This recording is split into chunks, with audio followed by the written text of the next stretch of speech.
Hello and welcome to the show. I'm back on Forza 7, turning another vehicle into a Rallycross car. Today it is going to be the turn of the Nissan Skyline, and we've got my favourite of the Skylines, the R31. Hopefully this can be a pretty fast car. It does get a, well, kind of a wide body kit on it. It will be the first, in fact, car to run with a wider kit on it, which we will be using because that means wider tyres, which should mean, well, in Forza terms, means more grip when it comes to the technical twiddly parts of the circuit. So, yeah, we will have it. Now, interestingly, I did just have a quick look at this vehicle. The wide body kit loses stacks of PI. I'm not sure why. I mean, it adds a little bit more weight. It adds 150 pounds. Okay, you don't necessarily want more weight, but 150 pounds for what is, well, nearly 30, in fact it is, it's over 30 PI drop. Massive. So I don't know why you would why you wouldn't run this. So there we go. We will have the wide kit on the car. Now, as per the rules, the vehicles must be made all-wheel drive. Now that will jump our PI up back to just about where it started. But that's not bad going for the wide kit. The car must run its standard engine unless it cannot get to the top of S-Class. I don't know what the standard engine can do. If it can't get to the top of S-Class, we've got an i6, V8, and the V8, of course, the very, very thirsty V8 racing engine that will drain the car of all of its fuel very quickly. Interesting. Huh. So this, now, in Horizon 3, wide body kits meant you often couldn't put other bits on the car. You couldn't put on, you could often put a rear wing, but you couldn't put a front bumper, etc. because, you know, that came with a wide body kit. But because this car is just the fenders that it's widened, we can then both have the wide kit with the big tyres, and we can have a front splitter for downforce, we can have a rear wing for downforce, and we can have some side skirts. Oh, no, wait, hold on, what's that? Oh, okay. Say some side skirts, so the things around the windows for some reduced drag, although it is a PI, and I'm not sure that's going to matter too much. Maybe if we need a PI somewhere, we'll come to that. I'm doubting it somehow. Tyre widths. Oh, 275s at the front. That is very nice indeed, and it will be 315s at the rear. Some big tyres on this car, and being all-wheel drive, we certainly shouldn't be having problems with traction. Tyre compound. I mean, race kind of makes sense. I might possibly come back and have a look. We'll see what we're doing power-wise with this car. S-Class, you know, there's a lot of PI to play around with. And so far, we have largely... You really want handling, basically, around the circuit we go to. While, yes, there is a large straight, handling is so critical at the sort of circuit where we are. The tarmac bits are technical. The dirt bits are technical. Grip and everything is all very important. We're down to £2,800 and we are still not even into S-Class yet, so I like the look of that.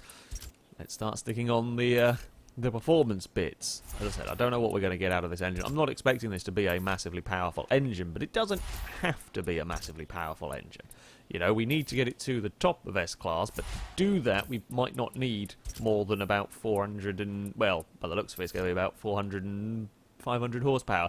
About 480, 500 horsepower will probably get us to the top of the old S-Class.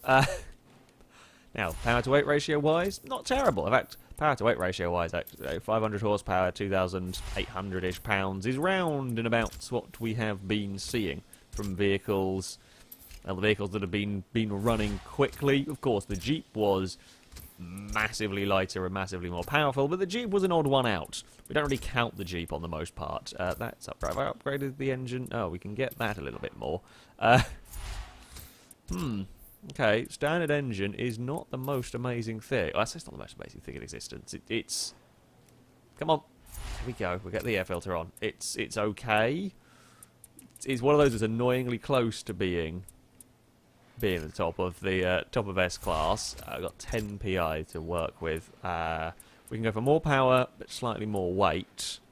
Yeah, sure. You know what? We'll go for it. It's still gaining us PI, so we will take it. I've got all of that stuff. Oh, this is gonna be one of those really irritating ones because Of course, I've done all of the drive line. I've done all the drive line swap, etc. And that means all of this is only minorly in terms of upgrading. We will, of course, get the diff on the car. I guess we might as well stick that on. Damn it! It's 7p. It's the annoyingly close stage. It's the annoyingly close stage for this car. Yeah. Now I don't change the wheels on any of the cars, so we won't be doing that unless I have managed to miss something. I'm just gonna have a double check through, because I do sometimes build these cars in a bit of a wonky order when it comes to applying engine upgrades on them, because I kind of go for the big parts, or depending on what it's looking like in terms of the PI, I'll sort of jump towards the big parts. Nope, I think that's going to be it. I am going to keep the car with its standard engine. It's close enough. It's close enough to the top of S-Class for me to keep it with the standard engine. 510 horsepower at around that 2,800 pound mark. Pretty good. Pretty good on the power front. The more important thing is going to be how it handles the corners, and I think with the big tyres, we should, theoretically, be pretty damn fast here. To test out our Skyline, we have come to the Virginia International Raceway South layout, where we will be using my own little alterations to turn it into a Rallycross stage. I'm going to have 5 laps with the car to try and go as quick as possible. The target, a 1:14.3 set by a Subaru Impreza. A 14.5 by the BAC Mono in second is not that far behind either. The 14.9 third place by the Lunatic Jeep. Now, getting into the 14s is not necessarily that easy around here though. While the times are generally pretty damn close, actually, yeah, breaking into the 14s isn't the easiest thing to be doing. Can the Skyline make it? I don't know. I think this is a little different approach to the approaches we have, to the cars that we have seen run perhaps previously. This is a little bit more aimed towards handling. We've got very, very big tyres on this car, which we haven't necessarily seen so much from some of the other vehicles. We've kind of just had average-sized tyres on a lot of the vehicles that have gone. And in previous builds series that I have done, large tyres were so very important. But again, we're racing cars around a track that is unusual. It is unusual to say the least, and how it's going to react to a lot of these different things, we don't really know. Perhaps the big tyres will actually give it problems when it comes to the dirt. I don't know. I genuinely don't know. I mean, in reality, in rallying, you don't want to have too wide tyres, otherwise you struggle to kind of cut through the gravel and so on to find any grip. I can't remember what size tyres these are. Are these like 245 or something for the WRC? I might be completely wrong in that, and I do apologise if I am.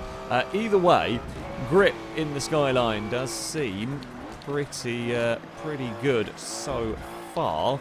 Yeah, around these corners we are carrying good speed. What are we going to do in terms of the straight line bits? Where, I mean, we're not the most powerful, we're not the lightest, so we aren't going to be as quick down here as the Jeeps. It's a 22.1 for an opening lap. That's not amazing. It wasn't the best driven lap by me, but that's not an amazing opening lap. Straight line speed, 155, about what we were seeing from the Sierra, so fairly comparable.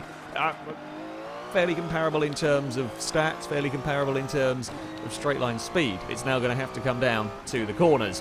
When it comes to the Sierra, I found a magic lap out of it. I don't know. Well, I will try and find a magic lap out of the Skyline, but whether we will do that or not is say as anyone's guess.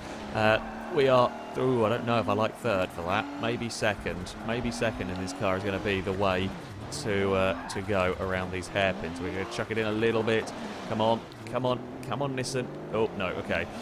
Very, very revvy engine in this. If we very revvy and big old turbos. So if we fall off of the boost, it might have to be first gear around some of these corners. It's longer gear ratios, and that's okay. You just got to learn what you do, what you can do, what you can't do with the car. Into this final corner we go. I do like, whether this goes quick or not, I really like driving this car.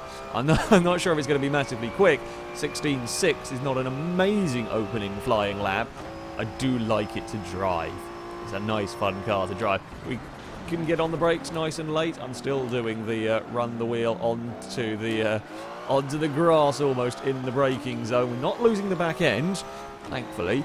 Through that section, we were pretty much on the limit of what I can get away with in terms of the braking for this car. Up over the crest we go. Don't clip that tyre bundle. That was very, very close. This feels like a good start to the lap, actually. This feels very, very, very good indeed. Yeah, third gear is just too long for that part. I think a combination of longer gears and revvy engine means that the higher gear technique not quite working. Well, I say not quite working with this car. We're not in the right places in the rev range for that to be a viable strategy. That felt good through the hairpin as well. Indeed, we are up by almost 1.5 seconds. If we can finish this lap off nicely, I would be very happy indeed. I'm not brave enough to try that corner flat out after what we've been seeing from previous cars. Maybe we'll have to give it a go in the Skyline. The Skyline might be one of the few cars that does have the grip to make it work. Might be a little slow in that final corner. What is it going to be? 15.1 from the Skyline. That's more like it. That's more like it in terms of speed. A couple of tenths to be found if we want to break into the 14s again. I don't think we're going to have the pace to quite challenge that Subaru, but this might be one of my favourite cars to drive so far here. I think this might be such a good car through the corners. You really have confidence to push it, although, as I say that, we binned it. Oh, we binned it.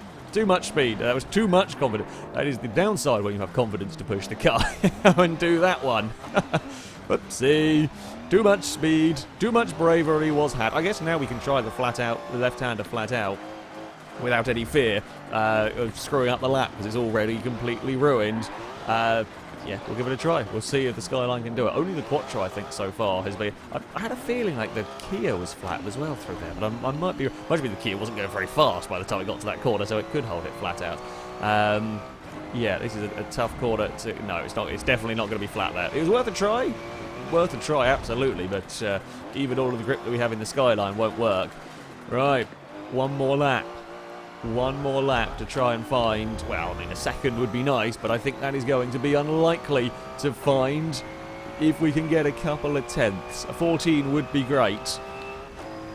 I don't know if I can do it, but we will give it a damn good go. Be as late as we dare under braking into turn one. It will just about pull it up in time. Now, it runs a little wide on the way in, but that does give you a kind of a nice late apex, and with that corner being such a tightening, such a nasty turn, you can actually get away with that one. Slow it down over the crest. It's such a difficult crest to judge there because you kind of have it slowed and you're turning in and accelerating before you ever even really see the corner. You're getting on the power, you've slowed the car, you've got it turned in before you actually ever see where you're going, especially with the route that we're driving. It's a strange corner to deal with, but a really cool one when you get it all right. It's one of those circuits that when it all flows together perfectly is amazing. It wasn't as good, though, through the dirt this time around. We'll have a little lift on the way in. I mean, it's quick through there, even with us chucking it onto the grass. On the exit, I say halfway through, yeah, on the exit of the corner. I think it was not bad through that final turn either, but I think we lost just too much. We weren't as good on the dirt as we were on that previous lap. Oh, we did go quicker. Oh, we found mega time in the final sector, but we lost it on the dirt through the middle of the lap. It's a 15.1 from the Skyline. That's a lovely car. It really is a lovely, lovely car to drive around this track. There is no doubt about that. I mean, I pushed it a little hard in a couple of places to go exploring. However, overall, yeah, it's a brilliant, brilliant machine. Fair way down still on that Subaru. It is very close with its lap time, a 15.134. That is going to put it into fourth place, but only just. It is only just 4/1000ths of a second faster than the Commodore. Not that much quicker than the Volvo either. I mean, we're less than a tenth. Oh, no, sorry. We are pretty much a tenth faster than the Sierra Cosworth, the Lancia Euro 37. That low 15, high 14 area is going to get real crowded around here. Again, I mean, I guess if you strung all of my perfect sectors together, you'd get it into the 14s. But even then, you wouldn't be challenging that Subaru. even then it wouldn't be challenging the Subaru. And as I said before, don't forget, the Subaru had a little bit of a wander on the final, on its fastest lap. It had a wheel on the dirt around the final corner. So, yeah, when you have 5 laps to try and get lap time out of the cars, it's especially around a circuit like this, it's easy to make a little mistake. But overall, as a car, this Skyline is one of my favourites to drive around this circuit so far. A lot of fun. A lot of fun to go racing with. Maybe not quite as fast as the Subaru, but yeah, absolutely excellent. Certainly through the corners. That, though, is going to be it for this video. Thank you very much for watching, and until next time, goodbye.